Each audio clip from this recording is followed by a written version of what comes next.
little bit talk. All right, so I appreciate, by the way, all the ideas that people sent in. So I think I'm going to talk about a topic that was suggested, which is Mashiach ben Yosef and Mashiach ben David.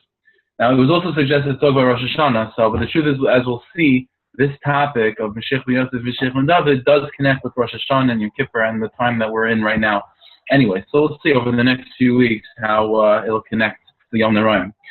Now, what is the concept of Mashiach ben Yosef and Mashiach ben David? It's a very mysterious topic.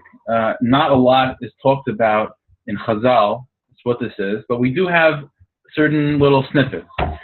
In Chazal, we do find a reference in the Gemara Sanhedrin in a few places, and it's a little bit talked about more at length in a few midrashim. That there is a concept that, as we all know, we want Mashiach to come. Mashiach, we believe, in the Rambam Patins, is a descendant of David HaMelech. David, a real person, a living human being, born of normal, healthy parents, Jewish parents, obviously, a descendant of the family of David, and that's Mashiach.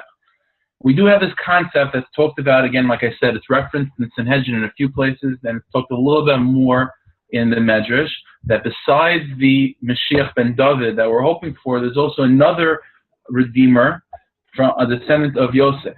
It's not clear whether it's from specifically Ephraim or Menashe. As we'll see, there's differences amongst the opinions.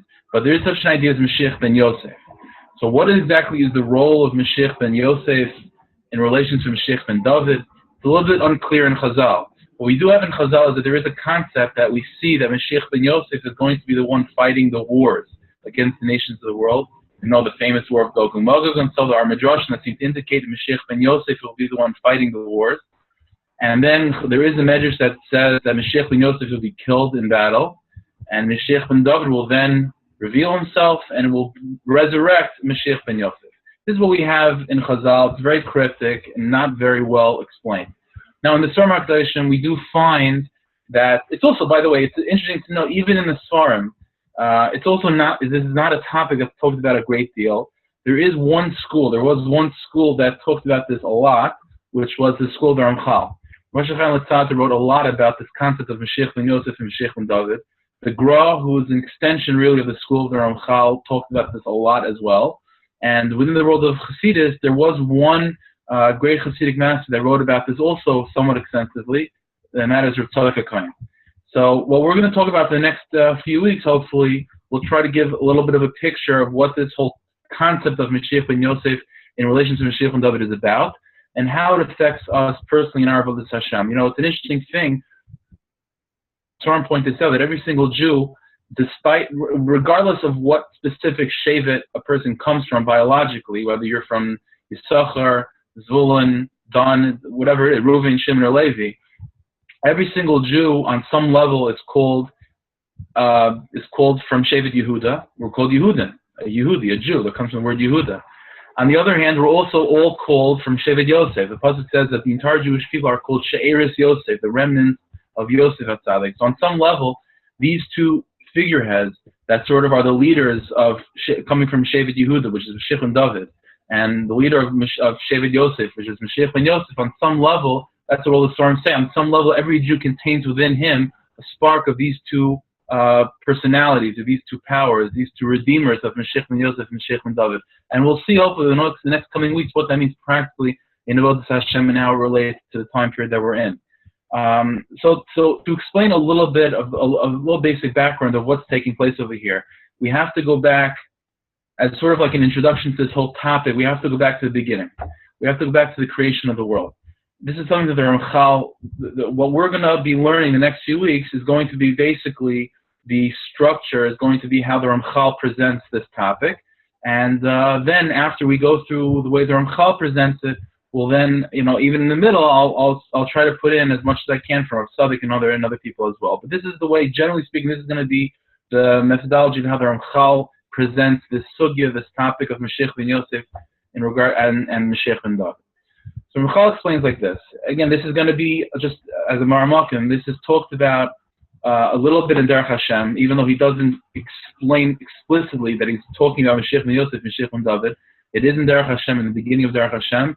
and specifically one sefer called Kinas Hashem Tzvakos, which is one of his Kabbalah Svarim. He talks about this also a great deal explicitly in Kinas Hashem Tzvakos, which, by the way, is an interesting sefer because it was written sort of to fight against Shabtai Tzvi and his followers, which many people, wrongfully so accuse Ramchal of being one of those followers. So he wrote a whole sefer talking about their mistakes and the problems in their philosophy and so on. And in that discussion, he talks about this topic of Mashiach ben Yosef and Mashiach ben David.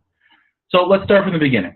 And as we'll see, throughout history, really, there always emerged these two types of people, Mashiach ben Yosef and Mashiach ben David type of person, even way before Yehuda and Yosef were themselves in existence, as we'll see. So Ramchal explains like this: when Hashem first created the world, Adam Rishon before the sin. What was the situation of the world before the sin? So Ramchal explains like this: we all know that every single human being, even Adam before the sin, was created with this with two diametrically really opposing parts. There's one part of Adam which is the body, the guf. The guf, even Adam Rishon before the sin, as refined and as uplifted as it was still a body. And because of the nature of a body, the nature of physical reality is that it's drawn to physical things. So on the one hand, Adam, again, before the sin, is created with a body who's drawn to physical things, who's drawn to physical tendencies and physical desires. Okay. On the other hand, then he has a neshama, a soul. The soul of Adam Rishon, specifically before the sin, is unbelievably powerful, unbelievably spiritual. And it's drawn to only spiritual things. So Hashem takes these two opposites and puts them together and sort of takes a neshama whose nature is to explode with spirituality and shtups it and sort of imprisons it in the body. Why is that? What's the purpose? So Ramchal then explains, which is basic to all of Yiddishkeit, we all believe this, that the should have done and what he could have done and what our role is to do on our level, as we'll talk about later, is the ultimate goal is that the neshama, despite it being enclosed and encased in the body, see, the neshama's nature is to explode with spirituality. The neshama's nature is to run to Hashem, to connect to high spiritual levels. So what the goal was, what the purpose was that for Adam Rishon to allow his neshama, and to give his neshama the capability of escaping the prison of the body, but not in a way of death where it just leaves the body, but giving it the ability to shine its light and its spiritual power beyond its encasement in the body, and to sort of swallow up the body with the light of the neshama.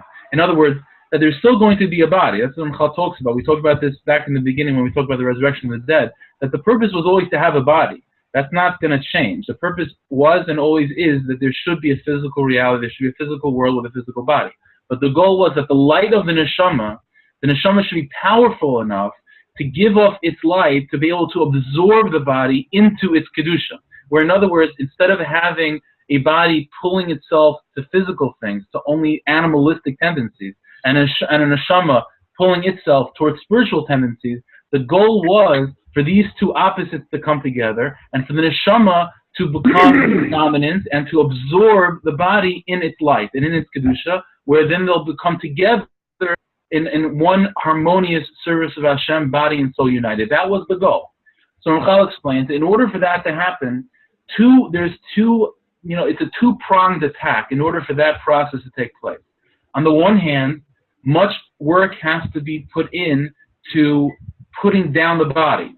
Now, it doesn't mean in a violent way or in a unhealthy way, but it means to work on oneself to fix the body, to fight one's physical urges, to fight one's physical animalistic tendencies, and to work on subduing the urges of the body. That's one half of the avodah, right? And the other half of the avodah is to feed and fuel the neshama, to give its strength to explode and to express itself in a healthy way, to then absorb the body. And you need both, says Ramchal, because if a person feeds his neshama, which we'll talk about how this is done, if a person were to give strength to his neshama and to sort of exercise the muscles of the neshama for it to give up its light, but the body on the other hand is not being worked on to be suppressed and to be refined and to be sort of becoming number two and supposed not as dominant as it naturally is, the person doesn't work on that half, then then the soul is not going to be able to swallow up the body. And the opposite is also true. Even though subduing and controlling the physical urges of the body, if he's not feeding and fueling his neshama and giving it the strength that it needs, then it's also not going to have the strength to explode out and swallow up and uplift the body. You need both things, says Ramchal. You need to, again, on the one hand, what he writes in his Kabbalah form, he describes as tikkun hachitzonius. A person has to rectify and fix the external part of himself, the body, which means staying away from negative things. It means controlling one's urges and so on. That's one half of the Avodah. But the other half of the Avodah is tikkun hapnimius, as the Ramchal calls it in his Kabbalah form, or rectifying the inner part of oneself, where it's not so much about, as far as the neshama is concerned, that other half of Avodas Hashem is not about subduing or controlling one's physical urges. It's about giving fuel and exercising one's spiritual tendencies and spiritual urges. And one needs, and other Rishon before the sin was given a task, both these tasks, again, to rectify the external, in other words, to subjugate, control the body and its urges, and on the other hand, to fuel the neshama and to allow the neshama and to give it the ability to express its own nature, which is to explode with spirituality. And it has to be fueled properly. So the Ramchal explains that this is, in a nutshell, what all of the 630 mitzvahs are really about. We know that the 630 mitzvahs are divided into two categories. There's 248 positive mitzvahs and 365 negative mitzvahs. Says the Ramchal, and this is all the Sforim say this, that the primary purpose of the 365 negative mitzvahs is tikkun hachitzonius, or fixing the external part of man. In other words, it's all about fixing the body, subjugating the body, controlling the physical urges, and making the body ready to then be swallowed up by the neshama. That's what the 300 mitzvahs are primarily about. They're primarily about holding oneself back and training the body to not give in to its base desires. That's the 365 negative mitzvahs. It's about tikkun hachitzonius, or rectifying the external. What are the 240 positive mitzvahs primarily about? So the 240 positive mitzvahs primarily are not about subjugating the bodily urges. They're about positive. It's about adding fuel to the neshama's fire. That's what it's about. When a person puts on tzitzis, when a person puts on film, when a person positively says Kiddush on Shabbos, and every single one of the 248 positive mitzvahs, what one's doing is exercising the muscles of the neshama. It's not about subduing the body. It's about strengthening the light of the neshama. And says the Ramchal, that's what all of Torah is about. And the Ramchal explains that Adon Rishon, even before the sin, was given this job. That's why the pasuk says that Adon Rishon, when he was put in the Garden of Eden, the pasuk says that Hashem put him there, la'avda u'lashamra, to work it, u'lashamra, and to guard the garden. And Chazal say that la'avda, to work the garden, meant that Hashem gave Adon Rishon the 248 positive mitzvahs, and l'shamra, to watch the garden, to protect it, meant he gave him 365 negative mitzvahs. So Adon Rishon, even before the sin, was given the 630 mitzvahs, again, on a certain level, maybe not on a very practical, physical level, but on the level that he was existing, he was given the 630 mitzvahs. And explains to Ramchal, that's the idea was that his avodah was to, again, on the one hand, subdue and to control and to fight against his physical urges of the body, and at the same time sort of lowering the body, and at the same time uplifting the light of the neshama. And when he would do that, if he were to do that properly, then the result would be the light of the neshama being able to explode outside of its encasement inside the body and swallow up the Adon Rishon physical body in holiness, and with that, the entire planet and the entire universe. This was hinted to. These, by the way, the Ramchal explains, are the two trees that we find in Gan Eden. We know in Gan Eden there were two, in the middle of the Gan, the pasuk says, in the middle of the garden there were two trees. There was the tree of life and the tree of knowledge of good and evil. Says Ramchal, these two trees represented or manifested these two ways of Avodas Hashem, these two paths of service of Hashem that were both necessary for Adon Rishon to accomplish. The tree of life, eating of the tree of life would mean fueling the neshama and uplifting the power of the neshama, allowing the neshama the ability to express itself fully and to explode outside of its encasement. Eating of the tree of knowledge of good and evil is all about the body. And therefore, Adon Rishon was commanded not to eat from the tree of knowledge of good and evil. In other words, what he was commanded for, what he was commanded as far as the body was concerned, was to control his urges and not to give in to every bodily desire. That by not eating from the tree of knowledge of good and evil, in other words, not eating from the tree of knowledge of good and evil sort of was the representation of all 365 negative mitzvahs, and to eat from the tree of life meant the 248 positive mitzvahs. So what Adam Rishon should have done, and this is what all the Gemara already says, and Chazal point this out as well as all the Mekubalim, that what Adam Rishon should have done was, as he was commanded, not to eat from the tree of knowledge of good and evil. By not eating from that tree, that would have subjugated the body. That would lower the power and the pull of the body. It would have finalized what's called the tikkun hachitzainis, the rectification of the external part of man.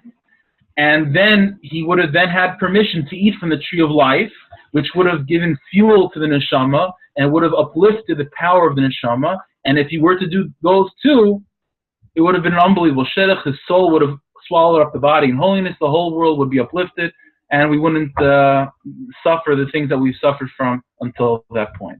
So that's what Adam Rishon should have done. The problem is he didn't. What did Adam Rishon do?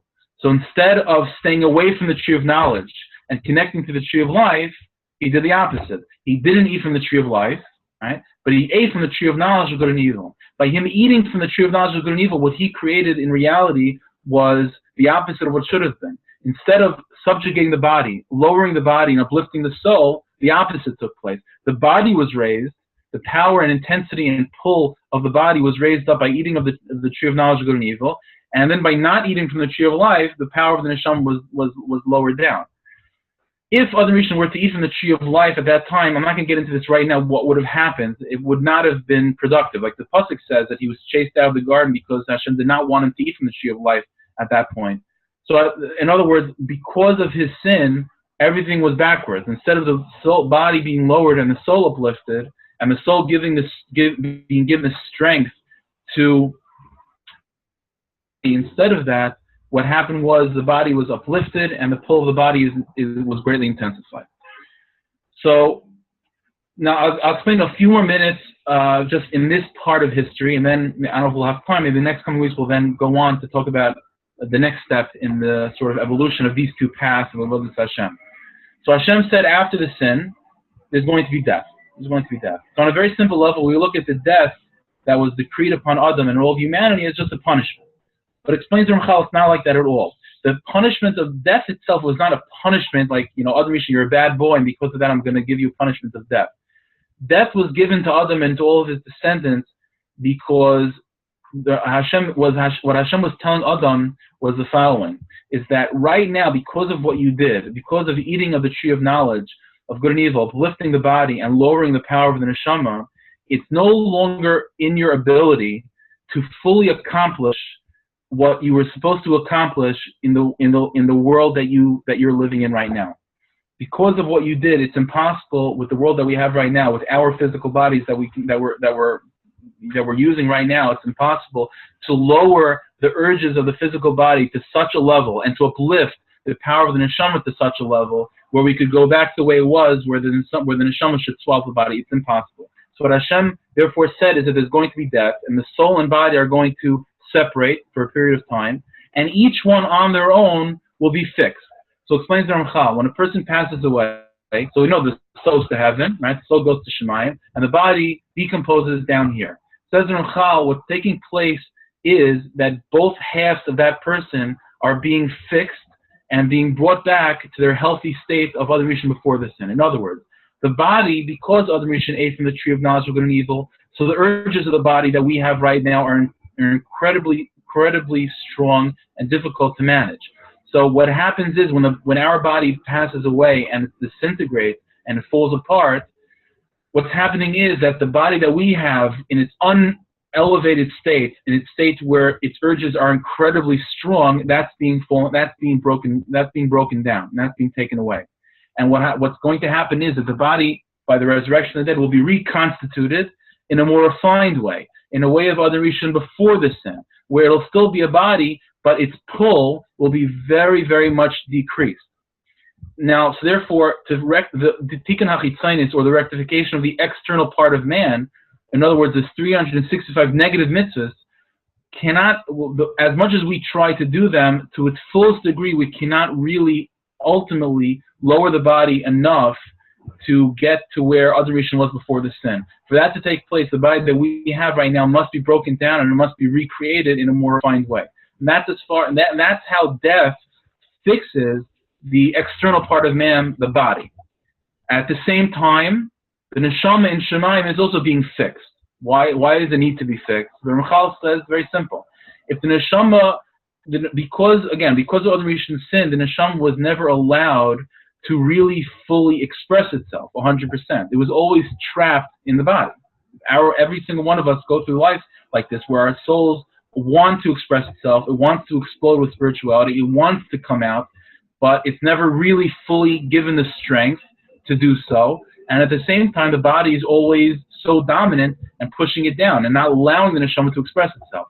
So therefore, it says in Ramchal, when a person passes away and the neshama goes to Shemayim, it's also going through a catharsis, a rectification as well. Because in Shemayim, where it's no longer held back by the body, it's fully able to exercise its muscles and it's fully able to express itself. So only then, when the body is being broken down and fixed, and the soul is in Shemayim expressing itself, exercising its abilities, and remembering what it's capable of, only then, after the resurrection of the dead, will those two come back together, a new body in a more refined way. The soul, after being exercised and it being revealed to itself all of its inner strength, when they come together after the resurrection of the dead, now they'll be in a state of Adam Rishon before the sin, where the soul is very powerful and the body is very subdued, and the soul will then be able to do what it was always supposed to do, which was to swallow up the body with holiness and uplift the whole world in Kedusha. That's the process, that's the historical process of body and soul in the writings of the Ramchal. Where in other words, Adam Rishon before the sin was given this choice to lower the body, uplift the soul, or vice versa, and he chose vice versa.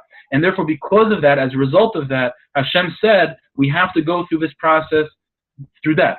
And death and the breakdown of the body and the rebuilding of the body fixes the body, and it recreates the body in a way where it's more subdued. And the whole period of time of death, where the soul is in Shemayim, free to do what it naturally does, is building up its strength and its natural tendencies of explosive spiritual energy. And then when they come back together after the resurrection of the dead, they will accomplish what they were supposed to accomplish with Adam Rishon before the sin. That's how the Ramchal puts in that perspective. That's as far as Adam Rishon was concerned, and that was what he was supposed to do, and that he made the mistake, and the result of that was death, which itself will eventually fix the mistake of Adam Rishon before the sin. Maybe we'll stop with this right now, and the next time we'll continue on with Cain and Hevel and so on. We'll see how these two aspects of service of Hashem, of number one, fighting against the physical tendencies of the body, and number two, uplifting and strengthening the natural tendencies of the neshama, we'll see how these two parts of Avodas Hashem, which are both necessary, have sort of evolved throughout history and have become sort of and certain people throughout history have become sort of the poster child for one of these two paths, as we'll see. But again, as of right now, Adam Rishon was given both of these tasks, and they manifested itself by the Eitz Hadas and the Eitz HaChaim, and by making the mistake that he made, ultimately both these tasks will be completely rectified through the process of death, the rebuilding of the body and the exercise of the neshama while it's in Shemayim not being held back by a body. Okay, so we'll open to questions. I know there was a question written down before. I didn't have a chance to read it though. One question that was written, Yossi, which is, why is the tree of knowledge good and evil physical? Isn't it good spiritual? Isn't good spiritual? You were breaking up a little bit. It's hard for me. You're asking why is the tree of knowledge of good and evil in the story of Adam Rishon physical, and if so, why? Is that what you're asking? I think that's the question. Yes. Yeah. Things like this. Every single part of Chumash, when we talk about Adam Rishon before the sin, that whole episode with the snake and all that, it was all 100% physical. It was on Earth. It was on planet Earth, someplace on planet Earth. There was a physical tree called the tree of knowledge of good and evil, a physical tree called the Eitz HaChaim. There was a physical snake called the Nachash, and this conversation did take place. The only thing that's necessary to understand is that despite the fact that it took place on planet Earth in a very, very real physical way, but it's important to know that the whole planet and all of physical reality was much more refined than it is today. So in other words, when our perception of physical life is very different than other regions' perception to physical life. I'll give you an example. A malach has a body, a malach has a soul, and a malach has a body. But because from our perspective, we're so more physical, we're so far coarser than a malach. If we were to see a malach, we wouldn't be able to differentiate between the soul and the body of a malach. But the malach who's on his level feels very much so the same way we do, that there's a body, and his soul is something that he himself can't really fully grasp, just like we don't fully grasp our soul. So physicality is relative. Physicality is relative. The only thing that's 100% not physical is Hashem. Outside of Hashem, physicality and spirituality is all relative. So it happened on planet Earth, and it happened and there was a physical tree, there was a physical snake, and so on. But the entire arena of physical life was much more uplifted, and relatively speaking, we would look at that reality as spiritual, even though at that moment in time, it was physical for its relative position in the chain to Hashem. I don't know if that clarifies things. But it's always important to remember, everything we're reading, it's all physical. It's just the physical reality, relatively speaking, to where we are, we would look at that as spiritual, but to where it was 100% physical. We just had a question about where the Mar Mokum for the Derech Hashem. Yeah, so what I talked about just now, again, the future parts are going to be more in the Sefer called Kinnis Hashem Tzvaka. Right now, what we went through today is in the beginning of Derech Hashem, where it's basically right in the beginning. The first chapter of Derech Hashem is talking about Hashem, what we understand about Him and what we don't. And then the next chapter is right about this. So it's all there. If you go through it, you'll be able to see clearly what we're talking about. But the next part and how this is connected to Mashiach, Mashiach and David, that's from other Sfarim. Okay, I'm just going to unmute for anybody who's on by phone and wants to ask a question. We'll give an opportunity. Okay, anybody have a question? Go ahead. No, looks like we're good. Okay, we'll pick it up next week. Thank you, everyone. Okay, Shikar.